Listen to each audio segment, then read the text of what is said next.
because I've had nothing but respect for the Hart family Mm-hmm. and everything that they put into the business. Just more recognition for them and what they've done. Definitely drew me in as a younger fan. Mm-hmm. Definitely a follower of all of their work. And the Hart Foundation definitely go down in my list of one of the all-time greatest tag teams that have ever been. So yeah, they were always destined for the Hall of Fame. Shame about the timing, like you said, that it wasn't sooner. But Mm-hmm. you know, we all hope that people will have more time than they actually eventually do end up with. Yep. So nothing but great things to hear about Anvil, though. Yeah. I'll be looking forward to some of those stories. Yeah. The good thing about Brett, when he done his Hall of Fame, I think everyone was expecting him to be a bit mopey and sort of miserable about it, but he actually told some really funny stories about Owen and his dad, and especially Jim Neidhart. So I'm looking forward to those stories. They'll be pretty good. And yeah, Brett goes in for a second time as well, which is good. And next up, Matt, the whole lot of D-Generation X here. Going into the Hall of Fame, which of course includes the New Age Outlaws, Road Dogg, Billy Gunn, Triple H himself, Shawn Michaels, and of course Chyna is there with Xbox. So a lot of people coming in under one group, Matt. I mean, DX, this is what we're pretty much saying is going in, although there are the other, there's the individuals. It is D-Generation X is the thing here. I guess it would be like when they put the Horsemen in, and I'm guessing at some point the NWO goes in there, but maybe that's down the line. But as far as a faction, a group, Matt, I mean, they definitely deserve to be there. Very big at their time, was the sort of answer for the NWO at the time, and very off the cuff. The first version, anyway. I won't say that the second one was. It was awful, but or the last one we just saw actually in Saudi Arabia, that was even worse. But Shawn Michaels back in his heyday with DX, Matt, it was a sort of made in heaven match, wasn't it? Where to have these in it. DX is a faction, Matt. I mean, how big and popular are these as a faction? Where do they rank up for you against the others? Oh yeah, brilliant. I mean, when it comes to factions, you usually just get the two names, so yeah, NWO and DX. Yeah. I mean, of course, people will mention the Four Horsemen and that, but for our generation, I feel like it's them two big kind of factions. And some of the people were in both. It just says it all, doesn't it? I mean, these are huge personalities, all huge individual stars. They came together as a collective. It just. Their true life friendship made it real. It all was connected. It all gelled. Of course, we had that infamous moment where Triple H would be punished for the farewell to his friends and that. And so many stories, so much behind the scenes. Even this is where we got all the first juicy gossip about like what wrestlers' real lives were through these guys. Yeah. So definitely breaking new ground all the time, and they've always been part of something huge in the business. So. A lot of the time they haven't been the best behaved. They have done things that they shouldn't have done.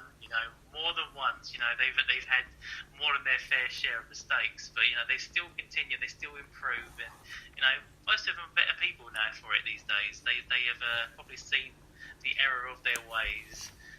So yeah, I feel like it will be definitely some interesting stories on the night, and well deserved. Yeah, absolutely. So just to give a quick rundown here. Of course, Shawn Michaels will be a two-time inductee, previously inducted in 2011. Triple H, 9-time WWE champion, 5-time World Heavyweight champion, 5-time Intercontinental champion, won the 2002 and 2016 Royal Rumble matches, and of course was the 1997 King of the Ring. Chyna, of course, first woman to participate in the Royal Rumble match and the King of the Ring tournament, and the first only woman to hold the WWF Intercontinental Championship, which she held twice. Also held the WWF's Women's Championship once. You got Billy Gunn, 10-time WWF Tag Team Champion, 1-time WWE Tag Team Champion, 1-time Intercontinental, and a 1999 King of the Ring winner. Then you got Road Dogg, Brian James himself, the 5-time WWF Tag Team Champion, 1-time WWE Tag Team Champion, 1-time WWF Intercontinental Champion, and then X-Pac, Sean Waterman, 2-time European Champion, 2-time WWF Light Heavyweight Champion. Never understood the why they called it that. 2-time WCW Cruiserweight Champion, 4-time WWF Tag Team Champion, and 1-time WCW World Tag Team Champion. So huge resumes going in there for the group. Be interesting as well, Matt, for Billy Gunn, who's of course now working behind the scenes for AEW. I'm guessing he won't be wearing his t-shirt. Get it off. Yeah, that won't happen. It should be a good night at the Hall of Fame. Again, that's happening on Saturday before WrestleMania. I'll be sure to check that out. Okay, Matt, let's take some quick questions again before we get to WrestleMania as it is. So we got Mike Speed now has emailed in. He's not happy. Baron Corbin should be shot. I love our listeners sometimes. So to the point. There's no beating around the bush here. Not on this podcast. I don't want him against Kurt Angle at WrestleMania. Is Baron the single most worst guy on this roster right now? I hate him. Well, Mike, it seems like you definitely are not a fan. But listen, there's two ways of looking at this. You know, is Baron Corbin arguably, Matt, the most guy with the most heat on that roster in general right now? I mean, when you talk about being a bad guy, at least he's a bad guy. I mean, it's not like, you know, go back to the days of Roman where we're like, for God's sake, just make him a heel. At least he's actually a heel, and at least he's getting some heat. Now, whether we agree or disagree about Kurt Angle's last match is another thing. But I will say, I'm not, you know, the fact that you hate him, the fact that you want to shoot the guy tells me this guy is somewhat doing his job and has done his job. And, you know, it's a difficult one because I feel like the reason this could have worked. This could have worked. But the reason it's not worked is because WWE have done such a poor job with Baron Corbin. They have not thought this through, in my opinion. If they'd have after Baron Corbin come off the role he was doing on TV every week, if they'd have sort of given this guy a few matches, few big wins, I think it would have gone down a bit better. But the fact is, this come out of nowhere, and they've only had 3 weeks to build this, and it just seems ridiculous that this is Kurt Angle's retirement match now. And again, a lot of people have been posting social media stuff, including John Cena, which is very like almost like wink at the camera, like, hey, hang on, sort of obvious. Where do you stand with this, Matt? And how do you feel about Baron Corbin, Kurt Angle at the moment? Well, people are annoyed, and they should be. I mean, I was not too pleased about the announcement. It is disrespectful. It's a massive smack in the face to Kurt Angle. I feel like since he has come back to the WWE, he came back humbly. He came back knowing that, he'd made past mistakes. He wanted to come back to the fans. He's been, respectful, honourable. Like, he's put up with a lot of things that probably went against what he thought would be in his best interest of his reputation and his character. Some of his storylines have been diabolical.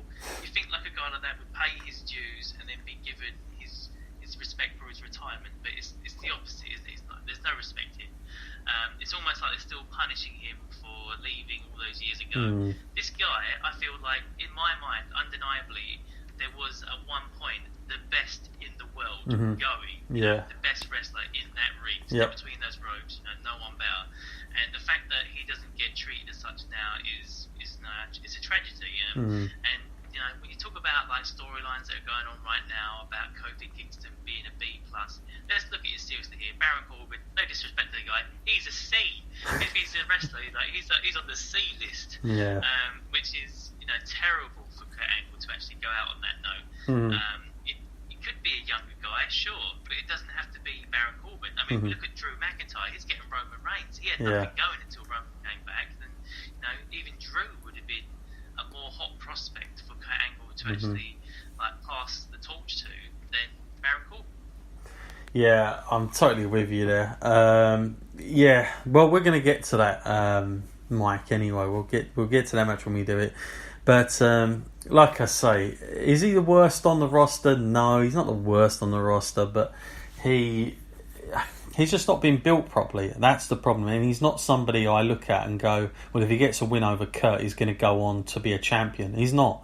So that's why I'm against it. I think if it was someone like Finn Balor or somebody just off the cuff that's coming up like Drew, I can kind of buy that, because Kurt is the kind of guy that would want to put a younger guy over. I don't doubt it, but look at the guys who have ended at WrestleMania, like Shawn Michaels and Ric Flair. Ric Flair wouldn't have got this. It's ridiculous. Shawn Michaels would have never got this, and Kurt Angle is in that bracket for me. So really not good for me. Then those matches were marquee as well. So yeah, I'm with you a little bit there. Okay, DX1 there. Oh, we've got a long... he sent this a while ago. Actually, I gave Matt a heads up on this a little bit. Hey guys, I've heard you both you both watch Game of Thrones and make Game of Thrones references in the parts of the podcast, mainly with Braun looking like Sam Tarly, just with a beard. Was wondering, with all the hype of the finale season and WrestleMania right around the corner, what you guys were most anticipating. I myself, given the lack of steam behind some of the matches like Seth and Brock and Batista and Triple H, and now Kurt Angle's retirement, have to say I'm going with Game of Thrones. Have a good Mania, guys. Thanks for everything. Cheers to X1. Yes, I said I threw this out to Matt a couple of days, or I can't think now when he sent the email, but two different things here, Matt. But I mean, anticipating, what is it for you at the minute? It's very different. It's like apples and oranges for me. They're very completely different things. Game of Thrones, of course, it's going to be amazing. We know this is the last season. They can go all out. They can kill characters left, right, and centre. Yeah, there's no... Kill your favourite. That will really blow you away. On the other hand, you've got Batista versus Triple H. Is Triple H going to lose and retire? No, we know this because the season continues. The story never ends in wrestling. It just goes on and on and on. So it's a little bit like... And then they forget things as well.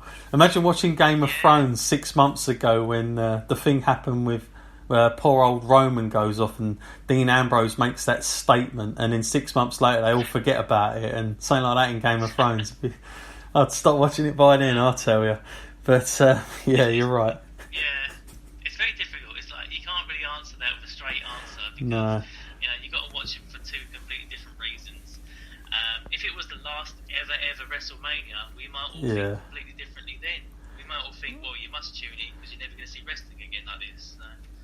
Well, for the sake of an answer, I'll say that I'm most anticipating Game of Thrones purely for the fact that I'm kind of with Matt on this now. I try not to go into these things too overhyping because I always get let down. So I feel like if I don't overhype it, it can only go one way. It can only get better. Hopefully, anyway, I'll say that.